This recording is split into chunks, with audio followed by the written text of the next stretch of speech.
అయినా ఆయన విరూపాక్షి కలిసొచ్చారు అంటే ఖచ్చితంగా విరూపాక్షి ఆయన దగ్గరే తలదాచుకున్నట్టుంది. తలదాచుకుంటే పర్వాలేదు, కానీ ఇలా బయటికి రావడం దానికంటే ఎక్కువగా నాకు ప్రమాదం అనిపిస్తుంది. దాని విషయంలో తమ్ముడు కూలయ్యాడు అంటే అప్పుడు నా పరిస్థితి ఏంటో ఆలోచించుకుంటేనే భయంగా ఉంది. తమ్ముడు, అసలు ఆ విరూపాక్షి ఎక్కడి నుంచి వచ్చింది? నీకు ఎదురుగా నిలబడ్డానికి కూడా అర్హత లేని విరూపాక్షి నీకే ఎదురు తిరిగి మాట్లాడుతుందా? తమ్ముడు, నాకు తెలిసి విరూపాక్షి నేరుగా అప్పలనాయుడింటికి వచ్చింది అంటే ఆ అప్పలనాయుడు పిలిస్తేనే వచ్చుంటుంది.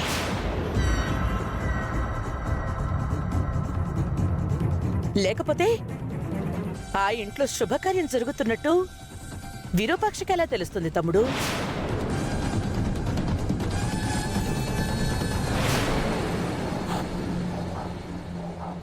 అప్పుడు అంతే, మన రూపం తీసుకెళ్లి ఆ రాజుగాడితో పెళ్ళి అలాగే చేసింది.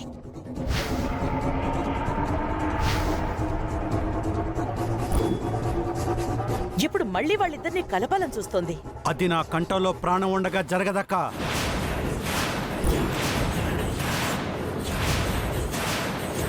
సీఎం గారు పెళ్ళెప్పుడు పెట్టుకున్నారో కనుక్కో, నేనే దగ్గరుండి వాళ్ళ పెళ్లి జరిపిస్తాను.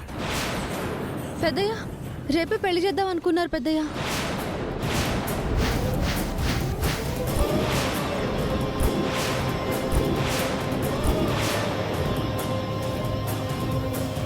శుభం. ఆ దరిద్రం గురించి ఎక్కువ రోజులు ఆలోచించే అవసరం లేకుండా పోతుంది. అక్క, పెళ్లి ఏ టైంకి ఎక్కడనే వివరాలు తెలుసుకో. అలాగే తమ్ముడు.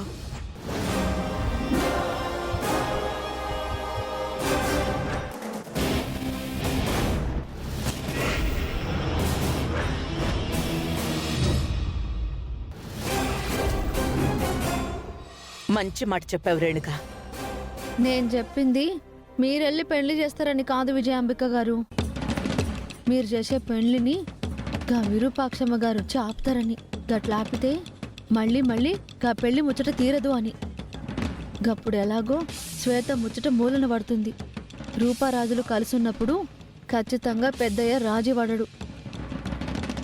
ఆ మాత్రం గ్యాప్ దొరికితే నేను నా రాజుని నా సొంతం చేసుకుంటా. ఆ విరూపాక్షి నా తమ్ముడితోనే ఛాలెంజ్ చేసింది. నేను తోడుగా ఉన్నంత వరకు నా తమ్ముణ్ణి గెలవదు, నా తమ్ముణ్ణి గెలుచుకోనివ్వను. అన్నయ్య, నేనేవైనా తప్పుగా మాట్లాడానా? లేదమ్మా, చాలా న్యాయంగా మాట్లాడావు. నీ కూతురు గురించి నువ్వు కాకపోతే ఇంకెవరు మాట్లాడతారు చెప్పు? ఆ విజయాంబిక తోడుగా ఉండడం వల్ల బావగారి మనసు కూడా పాడై ఉంటుందేమో, కానీ లేదంటే బావగారు కూడా చాలా మంచివారమ్మా. నా సూర్య గురించి నాకు తెలీదా అన్నయ్య? కానీ నా మీద కోపంతో రేపు పెళ్లిలో ఏం చేస్తారోనని భయంగా ఉందన్నయ్య. ఏం చేసినా నువ్వే గెలుస్తావమ్మా. ఎందుకంటే నీ వైపు న్యాయం, ధర్మం ఉన్నాయి. నేనే గెలవాలన్నయ్యా. నా బిడ్డని గెలిపించుకోవాలి. నువ్వు గెలుస్తావు, నీ బిడ్డని గెలుస్తావు, త్వరలోనే బావగారిని గెలుస్తావు. అంతా మంచి జరుగుతుందమ్మా.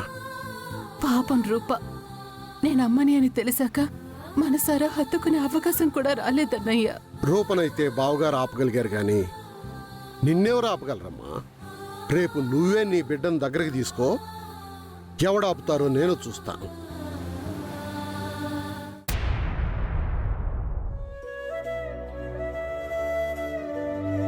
ఒరే అయ్యా, ఇప్పుడు నా మనసు కూసింత నెమ్మది పడిందిరా.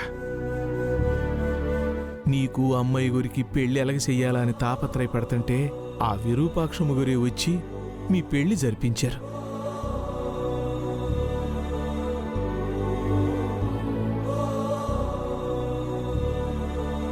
ఇప్పుడేమో మీ ఇద్దరు విడివిడిగా ఉంటుంటే ఎలా కలపాలో తెలియక మీ అమ్మని ఎదిరించలేక దిక్కుతోచని స్థితిలో ఉంటే మళ్ళీ ఆ అమ్మగోరే వచ్చారు.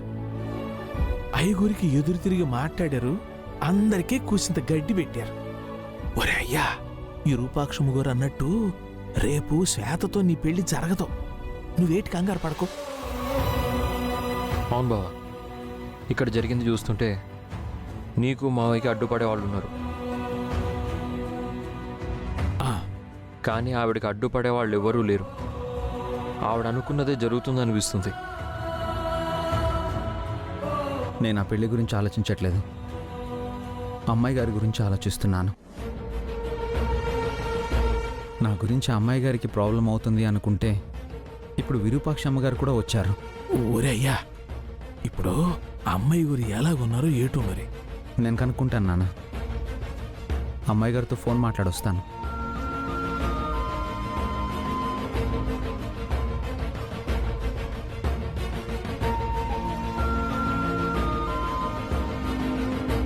మొత్తం విన్నాను పిన్ని. విరూపాక్షక రావటంతో ఎలాగైనా ఈ పెళ్లి జరిపించాలనే పట్టుదలతో మీ నాన్నగారున్నారమ్మా. నాకెందుకో చాలా భయంగా ఉంది అమ్మాయి గారు. భయపడకు మందారం. ఒక బిడ్డ ప్రమాదంలో ఉందని తెలుసుకుని, బిడ్డ మనసులో ఏముందో తెలుసుకుని, ఆ ప్రమాదంలో పడకుండా కాపాడి, బిడ్డ మనసులో ఉన్న మనిషితో పెళ్లి చేయగలిగిన అమ్మకి ఇప్పుడు మళ్ళీ బిడ్డ ప్రమాదంలో ఉందని తెలిసి చూస్తూ ఊరుకుంటుందా మా అమ్మ?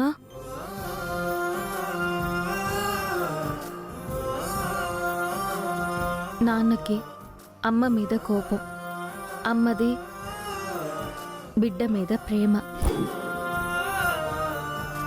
కోపాన్ని గెలిపించాలో ప్రేమని గెలిపించాలో ఆ దేవుడికి బాగా తెలుసు.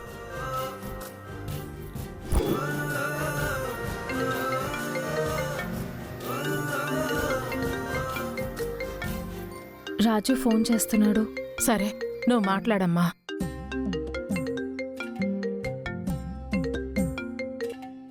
రాజు, అమ్మాయి గారు, ఇదంతా నా వల్లే జరిగింది. నేను అమ్మకు భయపడి శ్వేతతో పెళ్లి విషయంలో మౌనంగా ఉండడం వల్లే అందరినీ బాధ పెట్టాను. ముఖ్యంగా మిమ్మల్ని. నన్ను క్షమించండి అమ్మాయి గారు. అలాంటిదేం లేదు రాజు. నిజంగా నువ్వు అలా చేయడం వల్లే ఇన్నేళ్లుగా నాన్నకి ఎదురుపడలేని అమ్మ ఈరోజు ఎదురుపడింది, మాట్లాడింది, మనకి సపోర్ట్గా నిలిచింది. ఒక రకంగా అమ్మ నాన్న కలవడానికి నువ్వే కారణం రాజు. మీరు హ్యాపీనా అమ్మాయి గారు? చాలా హ్యాపీ రాజు. అమ్మని చూశాను అన్న ఆనందం అర నిమిషం కూడా లేకుండా పోయింది. రేపేం జరుగుతుందోనని భయంగా ఉంది. మరి మీరు భయపడకండి అమ్మాయి గారు. భయపడకుండా ఎలా ఉంటాను రాజు? ఏం కాదు అమ్మాయి గారు. మీ అమ్మగారు వచ్చి రేపు పెళ్లి జరగకుండా ఆపుతారు. మీరు ప్రశాంతంగా ఉండండి. సరే రాజు. అమ్మాయి గారి టెన్షన్తో రాత్రంతా నిద్రపోయేలా లేరు. నేను వెళ్ళి ధైర్యం చెప్పాలి.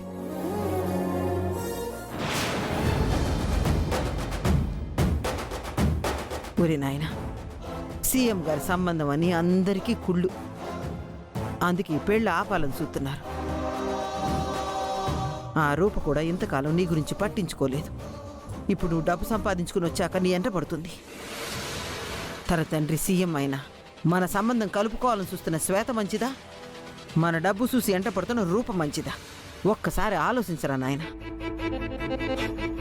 ఈ పెళ్ళి ఆగిపోతే నా ఊపిరి ఆగిపోవచ్చు. ఇది బెదిరింపు కాదురా, నిజం. ఆ పైన ఆ దేవుడి దయ. నేను మాత్రం ఈ పెళ్లి జరగాలని ఆ దేవుణ్ణి కోరుకుంటున్నా. నీ సంతోషం తప్ప నాకేం కావాలరా? సరే, ఏళవుతుంది, వచ్చి పడుకో. మళ్ళీ ఉదయాన్నే పెళ్ళుంది కదరా.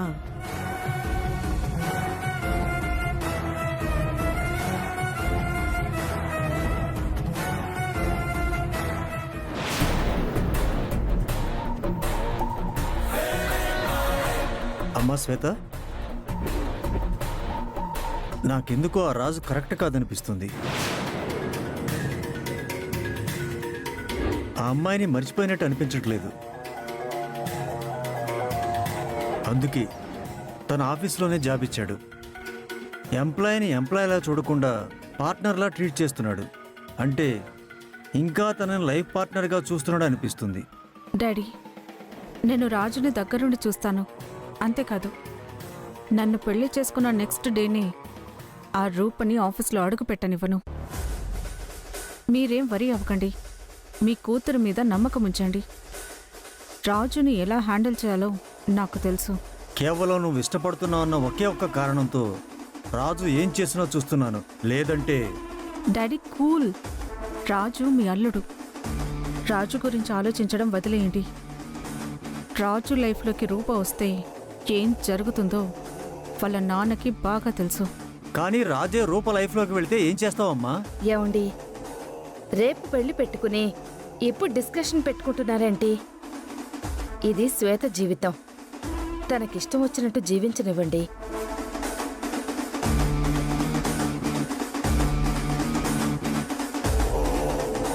నువ్వంటే మీ డాడీకి ప్రాణం అమ్మా.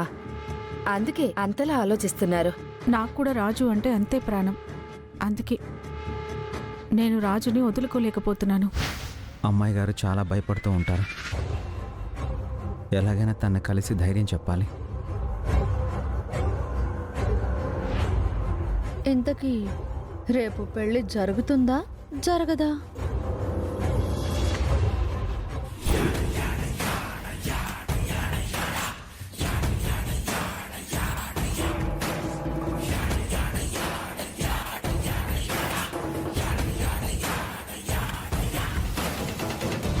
నన్ను క్షమించు రూపా. నీకే లోటు రాకుండా చూసుకుంటానని నేను మాటిచ్చాను. అలాగే చూసుకుంటాను. ఈ నాన్న మీద కోపంగా ఉందా రూపా? ఉన్నా పర్వాలేదు, కానీ నన్ను వదిలి మాత్రం వెళ్ళొద్దమ్మా.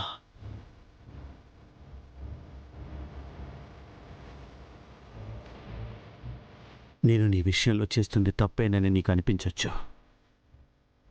కానీ నేను అలా చేస్తుంది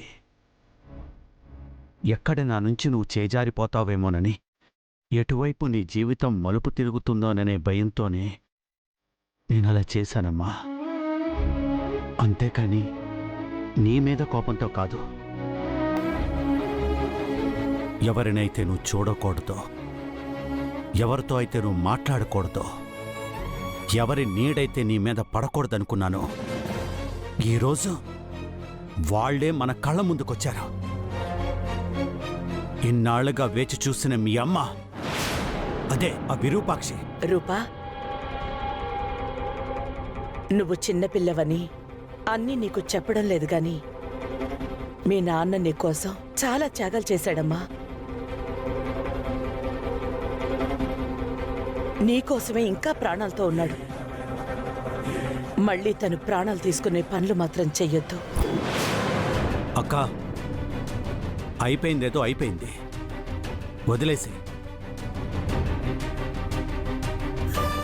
చూడుపా, వాళ్ళు నిన్ను పక్కన పెట్టి ఇంకొకరితో పెళ్లి చేయాలని నిర్ణయించుకున్నారు. ఆ ఆడబిడ్డ తన జీవితం మన వల్ల నాశనం అయిపోతుందని, అలా జరగకుండా ఉండాలని మన దగ్గర మాట తీసుకుంది. ఆ మాట కోసమే లగ్నపత్రిక రాసే చోటుకు వెళ్ళాం. కానీ విరూపాక్షి 20 ఏళ్లుగా గుర్తురాని బిడ్డ ఇప్పుడు గుర్తుకొచ్చినట్టు, నీ జీవితం నేనేదో నాశనం చేస్తున్నట్టు, నీకు ఆ రాజుగాడి తప్పితే వేరే దిక్కులేదన్నట్టు మాట్లాడింది. తనందరి ముందు అడిగిన ప్రశ్నలకి నేను ఒక్క సమాధానం చెప్తే పోయేది తన పరువు కాదు, నీది నాది. అందుకే తను ఎన్ని అన్నా అందరి ముందు నేను మౌనంగా ఉన్నాను. తనకంటే పరువు లేదు, కానీ మనకుంది కదమ్మా. అసలు అమ్మా రూపా, అసలు విరూపాక్షి ఇంతకాలం మీ నాన్నకి ఎదురు పడకుండా ఎందుకుందో అది ఆలోచించు. నాన్న, మీరు అలా చేసినందుకు బాధపడట్లేదు, కానీ చేసే ముందు కారణం తెలుసుకొని ఉంటే బాగుండేది అని బాధపడుతున్నాను. మీరు నా మీద కోపం చూపించిన ప్రతిసారి ఇదే జరిగింది నాన్న. ఒకటి కాదు, రెండు కాదు నాన్న. మీరు నా మీద కోప్పడిన ప్రతి సందర్భము అలాంటిదే.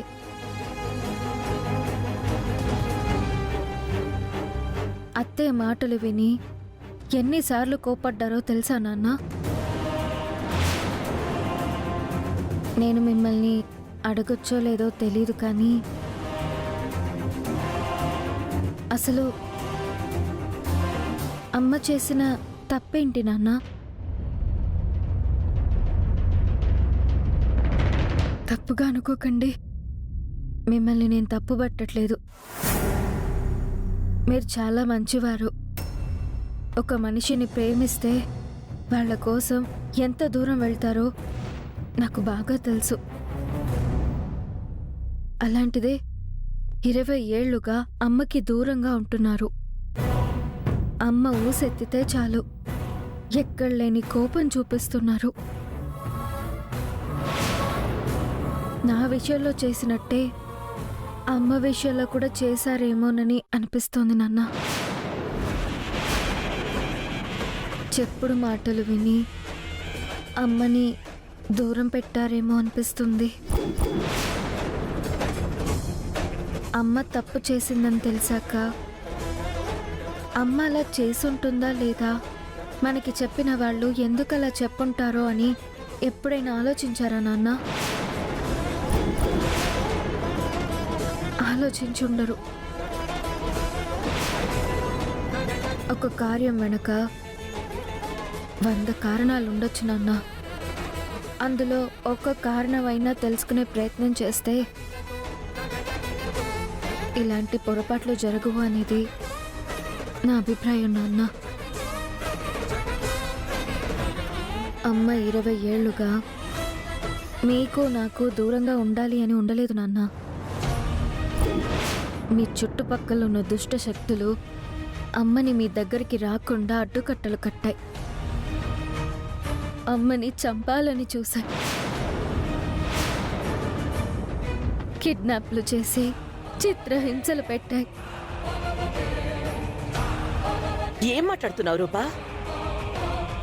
విరూపాక్షి లాంటి పాపిష్టిదాన్ని ఎవరు చంపాలని చూస్తారు? ఎందుకు చంపాలని చూస్తారు?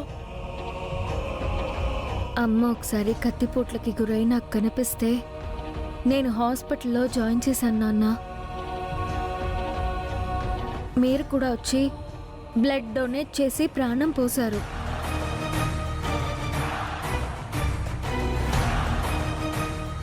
అంటే ఆ రోజు దాన్ని కాపాడింది రూపే అన్నమాట. అసలు అమ్మ చేసిన తప్పేంటి నాన్న? రూపా తను చేసిన పాపిష్టి పనుల గురించి మీ నాన్న ఎలా చెప్పగలడమ్మా? నువ్వు అనవసరమైన ప్రశ్నలతో మీ నాన్న మనసు గాయపరచద్దు. రూపా, నీకు నిజం చెప్పాల్సిన బాధ్యత నాకుంది. కానీ ఆ విరూపాక్షి నాతో ఛాలెంజ్ చేసింది. నేను ఆ పెళ్లి జరిపిస్తానని మాటిచ్చాను. రేపు దగ్గరుండి నేను ఆ పెళ్లి జరిపిస్తాను. ఆ తర్వాత నీకన్ని విషయాలు వివరంగా చెప్తాను. నాన్నా, పెళ్లి విషయం మాట్లాడాలి నాన్నా. నీ జీవితం నా బాధ్యత రూపా. నీకు వాడు కరెక్ట్ కాదు. కన్నబిడ్డ జీవితం నాశనం చేయాలని ఏ తండ్రి అనుకోడు. నన్ను నమ్మమ్మా, నీకా దేవుడు అన్యాయం చేయడు. ప్రశాంతంగా పడుకోమ్మా. పదక్క.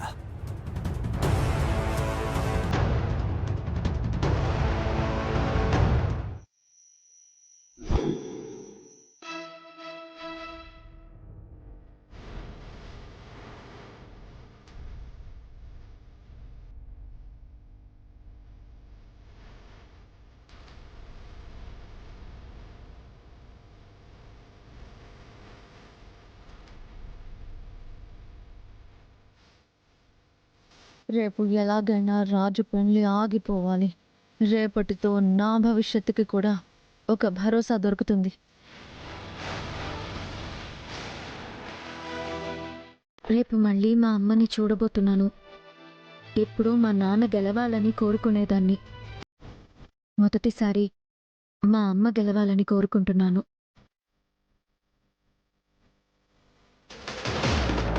దీపకుండుంటే ఆ విరూపాక్షిని అడుగు పెట్టకుండా ఆపుండేదాన్ని. ఇప్పుడు దీపక్ లేడు.